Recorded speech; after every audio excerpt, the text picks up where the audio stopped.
ये कहानी 1990 के दशक में शुरू होती है, जहां हमें दो भाई बहन मिशेल और क्रिस से मिलवाया जाता है। क्रिस एक असाधारण प्रतिभाशाली लड़का था जो अपनी उम्र से कहीं आगे के टेस्ट में बैठा था, जिससे उसे सीधे कॉलेज में प्रवेश मिल सकता था। परीक्षा के बाद जब दोनों बाहर आते हैं तो कुछ आर्मी अधिकारी उन्हें घेर लेते हैं। क्रिस की टी शर्ट पर एक रोबोट की तस्वीर थी जो उसके रोबोट्स के प्रति लगाव को दर्शाती थी, लेकिन दुनिया इस समय एक बड़े संकट की ओर बढ़ रही थी। इंसानों और रोबोट्स के बीच युद्ध की आहट सुनाई दे रही थी। इस उथल पुथल के बीच इथन नामक वैज्ञानिक को दिखाया जाता है जो रोबोट से गहरी नफरत करता था। कभी इन रोबोट्स को इंसानों की मदद के लिए बनाया गया था, लेकिन जैसे जैसे तकनीक आगे बढ़ी, इंसानों ने इनका शोषण शुरू कर दिया। पुराने बेकार हो चुके रोबोट्स को फेंक दिया जाता या नष्ट कर दिया जाता। सालों तक इस व्यवहार को सहने के बाद रोबोट्स ने खुद को एकजुट किया और पीनेट नामक गठबंधन बना लिया। वे अपने अधिकारों और सम्मान की मांग करने लगे, लेकिन इंसानों को ये बर्दाश्त नहीं था। धीरे धीरे ये विरोध एक युद्ध में बदल गया। इस संघर्ष के बीच एक मिलिट्री अधिकारी कैप्टन इवांस अपनी हेड ऑफिसर को रिपोर्ट करता है कि रोबोट्स इंसानों पर भारी पड़ रहे हैं। वे थकते नहीं, रुकते नहीं। इंसान हार के कगार पर थे। तभी वैज्ञानिक इथन ने एक क्रांतिकारी तकनीक विकसित की, न्यूरोकास्टर। ये रोबोट्स की एक नई श्रेणी थी जिसे इंसान अपने दिमाग से नियंत्रित कर सकते थे। न्यूरो हेलमेट की मदद से इंसान खुद को इन रोबोट्स से जोड़कर लड़ाई में शामिल हो सकते थे। ये तकनीक सफल साबित हुई और कुछ ही हफ्तों में इंसानों ने युद्ध जीत लिया। इस संघर्ष में सबसे ज्यादा रोबोट्स को खत्म करने का श्रेय मेजर मार्ट को दिया गया। युद्ध के बाद इंसानों और रोबोट्स के बीच एक समझौता हुआ। रोबोट्स को नष्ट करने की बजाय एक विशेष सुविधा केंद्र में कैद कर दिया गया। इस बीच इथन की न्यूरो टेक्नोलॉजी लगातार विकसित होती गई। अब यह इतना उन्नत हो गया कि इंसान अपने दिमाग के दो भागों को अलग अलग कार्यों के लिए उपयोग कर सकते थे। एक भाग से न्यूरोकास्टर को नियंत्रित करते हुए दूसरे भाग से अपनी सामान्य जिंदगी जी सकते थे। इस नई तकनीक ने दुनिया में तहलका मचा दिया और लोग इसे तेजी से अपनाने लगे। स्कूलों में भी न्यूरो टेक्नोलॉजी को पढ़ाया जाने लगा। अब कहानी 1994 में आ जाती है। मिशेल, जो अब एक किशोरी है, अपने पालक पिता के साथ रह रही होती है। स्कूल में सभी बच्चे न्यूरो हेलमेट पहनकर पढ़ाई कर रहे होते हैं, लेकिन मिशेल इससे परहेज करती है। उसे अपने मूल जैविक अनुभवों से लगाव था। उसके इस व्यवहार के कारण उसे प्रिंसिपल के ऑफिस बुलाया जाता है। प्रिंसिपल उसे चेतावनी देती है कि अगर वह स्कूल के नियमों का पालन नहीं करेगी तो उसकी मां को सूचित किया जाएगा। इस पर मिशेल बताती है कि उसका पूरा परिवार एक दुर्घटना में मारा गया था। ये सुनकर प्रिंसिपल को दुख होता है और वो उसे न्यूरोथेरेपी लेने की सलाह देती हैं, लेकिन मिशेल को इस कृत्रिम तकनीक से कोई लगाव नहीं था। इसके बाद फ्लैशबैक में मिशेल को वह भयानक दिन याद आता है जब उसकी कार का एक्सीडेंट हुआ था। एक हिरन को बचाने के प्रयास में उनकी कार दुर्घटनाग्रस्त हो गई थी।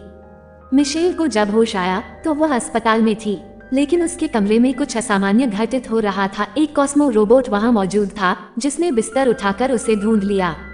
घबराई हुई मिशेल ने उसे नष्ट करने की धमकी दी, लेकिन रोबोट ने उसकी ओर देखकर अपने सिर पर एक वायर जोड़ने का इशारा किया जिससे वह बाहर निकल सके।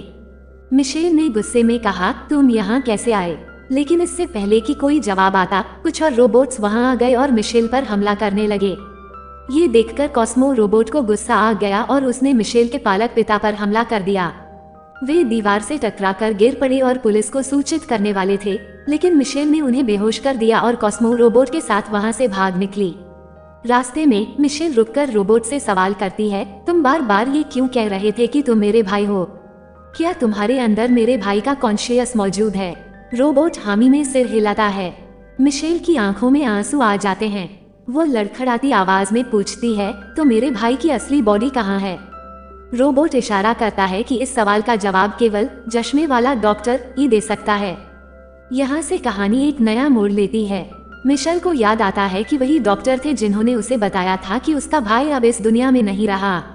अब मिशेल एक नक्शा निकालती है और कॉस्मो रोबोट उसमें एक स्थान की ओर इशारा करता है। वह स्थान रोबोट फैसिलिटी के बीचों बीच था, जहां वो डॉक्टर मिल सकते थे जो क्रिस के बारे में सब जानते थे।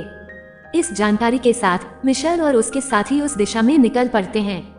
रास्ते में कॉस्मो रोबोट देखता है कि इंसानों की हालत बद से बदतर होती जा रही है।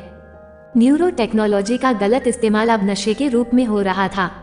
लोगों की मानसिक स्थिति खराब हो चुकी थी और ये देखकर कॉस्मो रोबोट को गहरा दुख हुआ। इसी दौरान हमें इवांस नाम का एक व्यक्ति दिखाया जाता है, वही पूर्व मिलिट्री अधिकारी जिसने पहले इंसानों और रोबोट के युद्ध की जानकारी दी थी। लेकिन अब वह सेना की वर्दी में नहीं था, बल्कि अवैध हथियारों की खरीद फरोख्त कर रहा था। इवांस एक न्यूरोकास्टर रोबोट को हथियार सौंपता है, लेकिन रोबोट सौदे को ठुकरा देता है और इवांस पर ही हमला करने लगता है। तभी अचानक किसी ने पीछे से आकर उस रोबोट को निष्क्रिय कर दिया। यह इवांस का निजी रोबोट था, जिसे वह छुपकर अपने साथ रखता था। इवांस और उसका रोबोट इस न्यूरोकास्टर को ट्रक में डालते हैं और इस मौके का फायदा उठाकर मिशेल और कॉस्मो रोबोट भी चुपके से उसी ट्रक में घुस जाते हैं, क्योंकि उन्हें पता था कि यह ट्रक सीधा रोबोट फैसिलिटी के अंदर जाएगा। उधर मिशेल के फॉस्टर डैड ने पुलिस को सूचना दे दी थी कि मिशेल के साथ एक प्रतिबंधित कॉस्मो रोबोट है। सरकार ने इस सूचना के बाद मेजर मार्क को मिशन पर लगा दिया, वही व्यक्ति जिसने सबसे अधिक रोबोट नष्ट करने का खिताब जीता था। अब वो मिशेल और उसके कॉस्मो रोबोट का पीछा कर रहा था। फैसिलिटी के भीतर घुसते ही इन सभी को एक और मुसीबत का सामना करना पड़ा। एक घातक जाल में फंसने के बाद उन्होंने चालाकी से मार्क के न्यूरोकास्टर रोबोट को परास्त किया और खुद को बचाकर आगे बढ़ गए। मार्क इस हार से बेहद गुस्से में आ गया और उसने बदला लेने की ठान ली। भागते भागते ये लोग एक खतरनाक जगह पर आ पहुंचे, जहां से बचने का कोई आसान रास्ता नहीं था। इवांस इस पर भड़क उठा, लेकिन तभी स्केवेंजर रोबोट्स का एक झुंड उन पर टूट पड़ा। ये रोबोट अपने पुर्जों को बचाने के लिए दूसरों पर हमला करते और उनकी सही सलामत पार्ट्स को अपने अंदर जोड़ लेते थे। घबराकर इवांस और उसके रोबोट को एक बड़ा सा युद्ध रोबोट और एक पुरानी वैन मिल गई। इवांस के रोबोट ने उस बड़े रोबोट को कंट्रोल कर लिया और बचने की कोशिश करने लगे। इसी बीच मिशेल ने उनसे मदद मांगी और कहा, मैं एक ऐसे डॉक्टर को जानती हूँ जो यहाँ से सुरक्षित बाहर निकलने का रास्ता जानते हैं। अगर तुम हमारी मदद करो तो तुम भी यहाँ से बाहर जा सकते हो। इवांस कुछ सोचकर मदद करने को तैयार हो गया। ये लोग वैन में बैठकर निकल पड़े और इवांस के बड़े रोबोट ने उनकी सुरक्षा का जिम्मा उठा लिया। रास्ते में मिशेल ने इवांस से पूछा, तुम्हारे पास ये रोबोट कहाँ से आया? इवांस ने एक ठंडी सांस ली और जवाब दिया, ये रोबोट मुझे युद्ध के दौरान मिला था। जब मैं रोबोट के खिलाफ लड़ रहा था, तभी एक विस्फोट में मेरी दोनों टांगें बुरी तरह घायल हो गई थीं। मरने ही वाला था कि इस रोबोट ने मुझे बचाया। आज मैं चल फिर सकता हूँ, ये सब इसी की वजह से है, इसलिए मैंने इसे हमेशा अपने पास रखा। अब सीन बदलकर साइंटिस्ट इथन को दिखाता है। इथन को पता चलता है कि उसकी मां की याददाश्त लगातार बिगड़ती जा रही है, और जब उसने इसकी वजह खोजी तो मालूम हुआ कि यह न्यूरो टेक्नोलॉजी के दुष्प्रभावों की वजह से हो रहा था। गुस्से में वह अपनी लैब में जाता है और अपने डॉक्टर से पूछता है, हमारी टेक्नोलॉजी में समस्या क्यों आ रही है? डॉक्टर ने बताया, क्रिस भाग गया है और वही न्यूरो टेक्नोलॉजी का मुख्य स्तंभ था। इथन और अधिक गुस्से में आ गया, लेकिन उसकी बॉडी तो हमारे पास है, फिर वह कैसे भाग सकता है? डॉक्टर ने कहा, उसने अपने कॉन्शियस का एक हिस्सा एक रोबोट में ट्रांसफर कर दिया और इसी वजह से हमारा पूरा सिस्टम गड़बड़ हो रहा है। इथन अब स्थिति की गंभीरता को समझ गया। उसने मार्क से संपर्क किया और कहा, मेरा एक खास रोबोट गायब हो गया है। वह मेरे पूरे न्यूरोटेक सिस्टम का आधार है।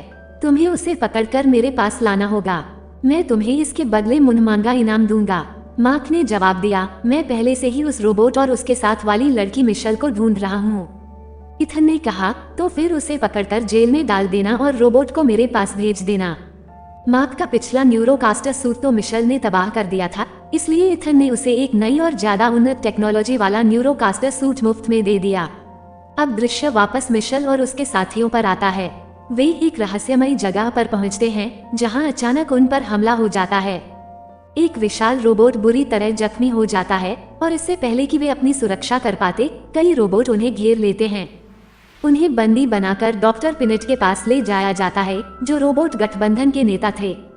मिशेल उन्हें देखकर चौंक जाती है, क्योंकि उसे लगा था कि वे मर चुके हैं। डॉक्टर पिनेट गंभीर आवाज में पूछते हैं, तुम यहाँ क्यों आए हो? इंसान हमेशा हमें मारने के लिए ही आते हैं। मिशेल ने जवाब दिया, मैं किसी को नुकसान पहुंचाने नहीं आई, मैं सिर्फ एक डॉक्टर की तलाश में हूं जो इसी फैसिलिटी में रहते हैं। डॉक्टर पिनेट ने कहा, हाँ, फैसिलिटी से दूर एक सुरक्षित स्थान है, शायद वे वहीं रहते हों। लेकिन तुम उनकी तलाश क्यों कर रही हो? मिशेल ने बताया, मैं अपने भाई को ढूंढना चाहती हूँ। उसका कॉन्शियस इस कॉस्मो रोबोट के अंदर है और मुझे पता चला है कि उसकी असली बॉडी इथन की कंपनी के पास है। डॉक्टर पिनेट भी चौंक गए। इथन किसी बच्चे की बॉडी को अपनी फैसिलिटी में क्यों रखेगा? इसका जवाब खुद मिशेल के पास भी नहीं था। अब मिशेल, इवांस और उनके साथी अपने मिशन के अगले चरण के लिए तैयार थे। डॉक्टर पिनेट ने अपनी सुरक्षा के लिए कुछ रोबोट योद्धाओं को उनके साथ भेजने का फैसला किया। वे एक खास पिनेट आकार की गाड़ी में बैठकर आगे बढ़ गए। लेकिन इसी बीच मार्क पहले ही फैसिलिटी में घुस चुका था और उसने मिशेल और उसके साथियों को भागते देख लिया। जब वे अपनी मंजिल पर पहुंचे तो अचानक चारों ओर से स्कवेंजर रोबोट्स ने उन्हें घेर लिया।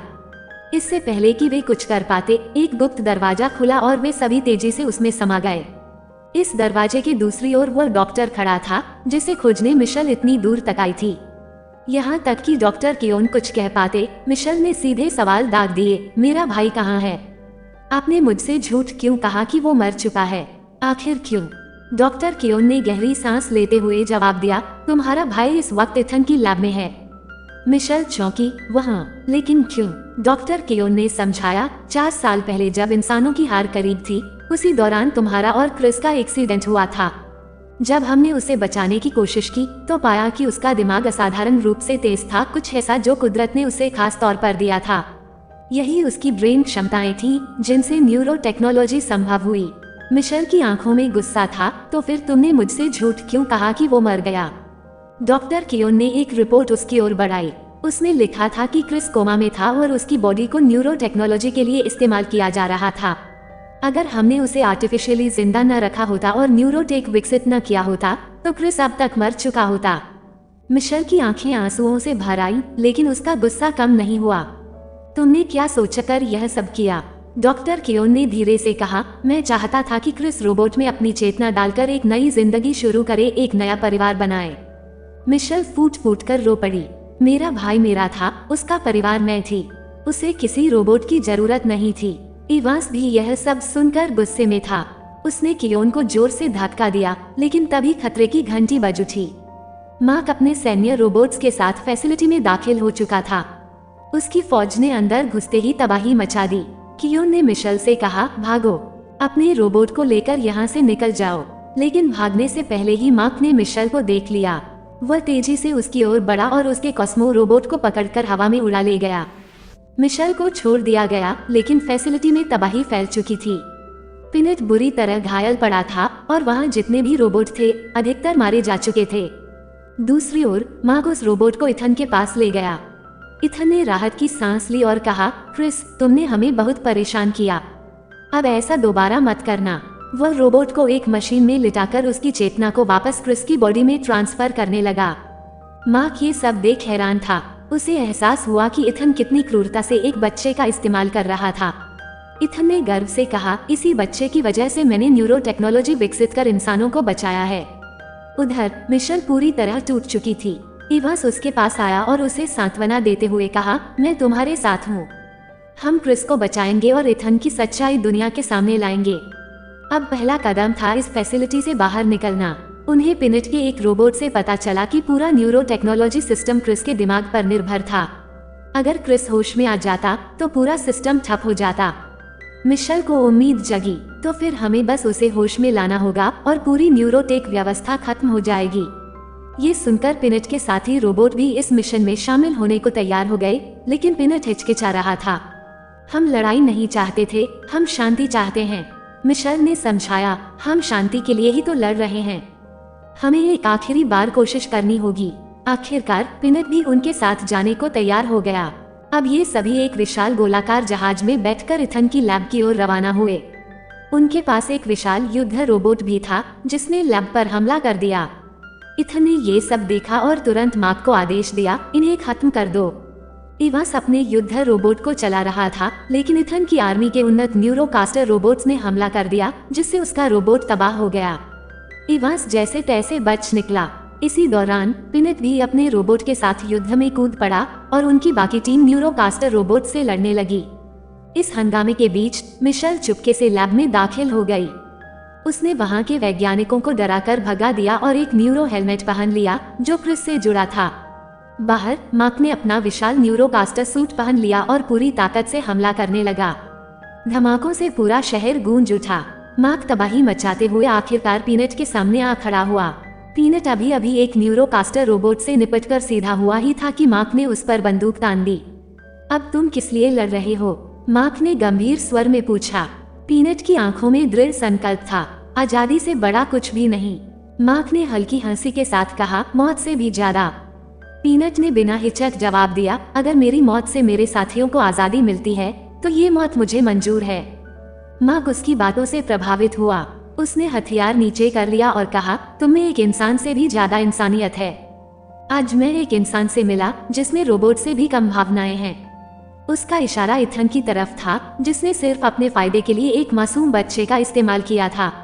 इस पल में मार्क ने फैसला कर लिया, वो अब इथन का साथ नहीं देगा बल्कि सही का साथ देगा। Cut to Michelle. Michelle neurocaster helmet के जरिए अपने भाई क्रिस से जुड़ चुकी थी। वो खुद को अपने पुराने घर में पाती है, जहां क्रिस पहले जैसा ही बैठा था। क्रिस उठो, हमें यहाँ से निकलना है, मिशेल ने उत्सुकता से कहा।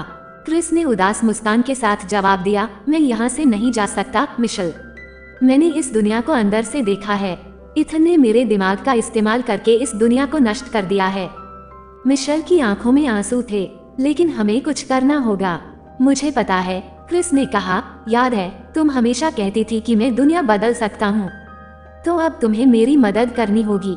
मिशेल की आंखों में दृढ़ निश्चय था। उन्होंने एक दूसरे को गले लगाया और इसी के साथ मिशेल की चेतना वापस असली दुनिया में लौट आई। जैसे ही वह होश में आए, उसने बिना समय गंवाए क्रिस की सभी मशीनों को बंद कर दिया। इस फैसले का अंजाम साफ था, क्रिस की कृत्रिम चेतना खत्म हो गई और न्यूरोटेक का पूरा सिस्टम ठप पड़ गया। युद्ध का अंत। बाहर युद्ध जारी था। इवेंस की रोबोट आर्मी हारने के कगार पर थी। उसके अपने रोबोट्स बुरी हालत में थे, लेकिन जैसे ही न्यूरोटेक बंद हुआ, इथन के न्यूरोकास्टर रोबोट्स एक एक कर गिरने लगे। इवेंस, जो अब तक निराश था, अचानक खुशी से चिल्लाया, हम जीत गए। लेकिन तभी उसकी नजर अपने पुराने साथी रोबोट टिम पर पड़ी। टिम बुरी तरह क्षतिग्रस्त हो चुका था। इवेंस की खुशी एक पल में गम में बदल गई, पर जब उसने गौर किया तो देखा कि टिम के अंदर एक छोटा रोबोट मौजूद था, जिसने बड़े रोबोट को संभाल रखा था। इवेंस को राहत मिली, उसका साथी पूरी तरह नहीं मरा था। अब वो मिशेल को ढूंढने के लिए फैसिलिटी के अंदर गया। बाहर निकलते ही दुनिया को एहसास हुआ कि न्यूरो टेक्नोलॉजी अब पूरी तरह बंद हो चुकी है। सच्चाई उजागर। जल्द ही यह खबर न्यूज चैनलों पर फैल गई। मिशेल का इंटरव्यू लिया गया, जिसमें उसने इथन के क्रूर सच को उजागर किया, कैसे उसने एक बच्चे का इस्तेमाल कर अपनी टेक्नोलॉजी को जीवित रखा। इथन को उसके अपराधों के लिए गिरफ्तार कर लिया गया। अंतिम स्पीच। कहानी के अंत में मिशेल को एक विशाल भीड़ के सामने भाषण देते हुए दिखाया गया। मुझे पता है कि आप सब बहुत उलझन में होंगे, मिशेल ने कहना शुरू किया। न्यूरोटेक अब बंद हो चुकी है। ये टेक्नोलॉजी इंसानों के लिए मददगार थी, लेकिन धीरे धीरे इसने हमें खुद पर निर्भर बना लिया था। हम भूल चुके थे कि जिन कामों को हम रोबोट से करवा रहे थे, उन्हें हम खुद भी कर सकते हैं। असली ताकत हमारे भीतर है, हमारी भावनाओं में, हमारे रिश्तों में। अगर आगे बढ़ना कठिन लगता है तो हमें एक दूसरे का सहारा बनना होगा। मिशेल के इन शब्दों ने सबको झकझोर दिया। इवेंस, जो अब तक अपने गम में था, भावुक होकर मिशेल को गले लगा लिया। तारांकन। Post credit scene. तारांकन। मरे हुए रोबोट्स के बीच कैमरा धीरे धीरे आगे बढ़ता है। अचानक एक कॉस्मो रोबोट के शरीर में हलचल होती है। उसकी आंखों में हल्की रोशनी जलती है, संकेत कि क्रिस की चेतना अभी भी कहीं जिंदा थी। और इसी रहस्यमय नोट पर फिल्म खत्म हो जाती है।